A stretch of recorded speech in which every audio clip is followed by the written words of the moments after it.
walking with it.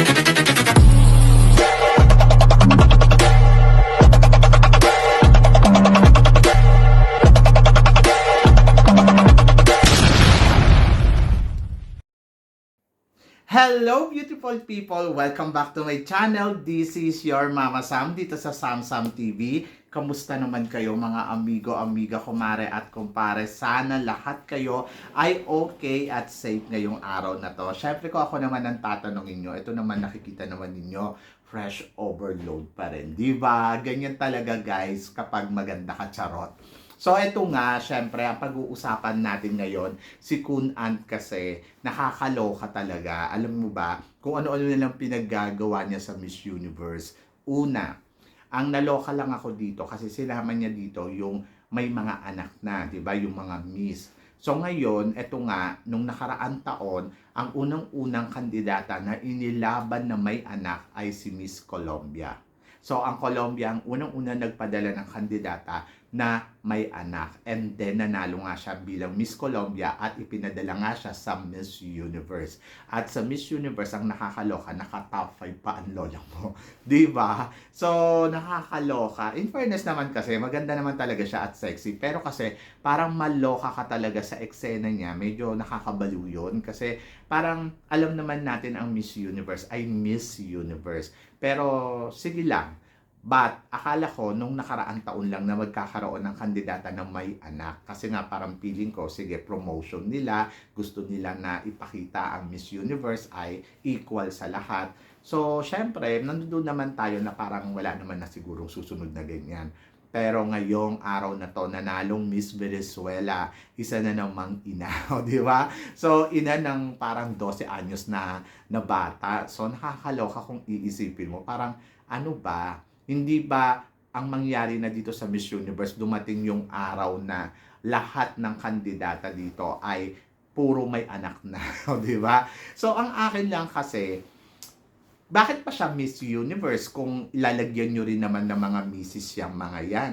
Eh kasi kaya nga siya tinawag na Miss Universe, di ba? Para siya sa Miss. So, para naman ginamit na lang yung word na Miss Universe. Doon lang ako naloka sa part na yon. Kasi parang, sana ibahin na lang nila yung pangalan, pwede na lang nilang tawagin tong Universe or One Universe or kung ano man ang gusto nilang ipalit dyan. Kasi kapag tinawag mo kasing Miss Universe, ibig sabihin, isa siyang dalagang babae na walang sabit, walang anak, walang ano. So, doon ako sa part na yon na naloka, na sana wala nang ganito. Kasi, ayan, katulad ngayon, si Miss Venezuela, oo naman, natutuwa naman ako kasi nanalo siya sa kabila ng nanay na siya, nanalo siya ng Miss Venezuela. Pero, bakit hindi siya sumali sa Mrs. Universe? Bakit hindi siya sumali sa iba pang pageant katulad ng Mrs. World? Kasi itong mga to, may mga advocacy din naman na, alam mo yung, pwedeng-pwede sila doon. Kasi parang feeling ko, kawawa naman yung pangalan ng Miss Universe, di ba? Kung hindi na siya katulad nung dati na may Miss lang, exclusive lang sa Miss, di ba? Kasi ngayon, parang meron pang trans woman, o di ba? So nakita ninyo, dalawang trans woman ang naka-join at nakapasok pa yung isa sa semifinals. So hindi kaya ang mangyari na dito sa Miss Universe in the future na nakakatakot lang kasi baka puro Miss na ang magsisalihan na puro-puro nanay na silang lahat. Tapos, meron pang mga transgender na parang puro transgender na lang yung mga ganon. Kasi di imposible na mangyari. Kung iisipin mo, possible talaga siya na mangyari. Kasi parang feeling ko kasi, kung nakaraan taon meron ng dalawa, baka sa susunod na taon maging 3 na sila, maging 4 na sila hanggang sa dumami na sila. Tapos dito naman meron ng isa ngayon naman na sundan na uli ng isa na Miss Venezuela. Eh baka sa mga susunod yan, yung lahat ng Latina ng mga may anak na ay magsisalihan na sa mga national pageant. And then, magsama-sama na sila dito sa ano, eh di Mrs. Universe na siya, di ba? So, yun ang nakakaloka. Doon lang ako sa part na parang, sabi ko, ano ba nangyari dito sa Miss Universe? Parang iba na talaga. Hindi na siya katulad ng dati, di ba? So, medyo nalungkot lang ako sa part na yon. So, yan. Pero, syempre, nandoon pa rin ako sa parte na umaasa pa din ako na baka sa susunod ng mga panahon na maiba siya. Pero ito pa kasi ang isa pang nakakaloka dito sa Miss Universe. Yung no age limit. So medyo nakakatakot to kasi this year nag-open sila na no age limit. So hindi ko alam kung hanggang anong edad ang pwedeng sumali dito. Isipin mo na lang guys, kung dito sa mga Latina area ay nagsisisalihan dito yung mga may anak at nananalo, di ba? So hindi imposible na may sumali na 50 years old at lumaban ng Miss Universe at hindi rin imposible na may sumali na 60 years old at manalong Miss Universe. Di ba? So, yung manalong national pageant sa kanilang bansa. So, medyo nakakaloka to. So, ang akin, sana sa age limit, alam nyo, okay lang naman sa akin kung hanggang 30 years old. Kasi parang feeling ko 30 years old, okay yun eh. Sabi nga nung ibang beauty queen katulad ni Gloria Diaz, anong laban ng isang 50 years old doon sa 18 years old na fresh ang itsura niya. So, tama ba naman bigyan pa natin na swimsuit round yung mga ganitong edad na 50 years old na? Sa bagay, ako naman, katulad ni Shine Cruz, halos magsusukwenta siya pero ang ganda-ganda pa rin ng katawan. Diba? Sa age niyang 40 plus, kung di ako nagkakamali. At meron pa ako nakita na parang isang artista sa atin na 50 plus na siya pero naka-swimsuit siya pero ang ganda-ganda ng katawan niya. So, alam ko na ganun yung mga prototype na hinahanap nila na parang gusto nila fit yung body sa edad na ganito and then fresh looking sa edad na ganito. Pero syempre, may mga 18 years old talaga na masasabi mo talaga sobrang fresh pa rin. Di ba? Fresh na fresh yung beauty. So, medyo iba talaga yung energy ng mga yon. Saka, isipin mo na lang kapag nanalo na yung mga ganitong edad, parang feeling ko masyado nang matured para sa isang beauty pageant. So, yun lang yung akin. Alam ko naman na walang imposible ngayon kasi parang lahat naman ay open, lahat naman ay magaganda silang lahat. Pero feeling ko pa rin, mas maganda pa rin na sana mag-fix pa rin tayo doon sa kung ano yung nakasanayan natin dati. Hindi ko naman sinasabi na ayoko lumago ang Miss Universe.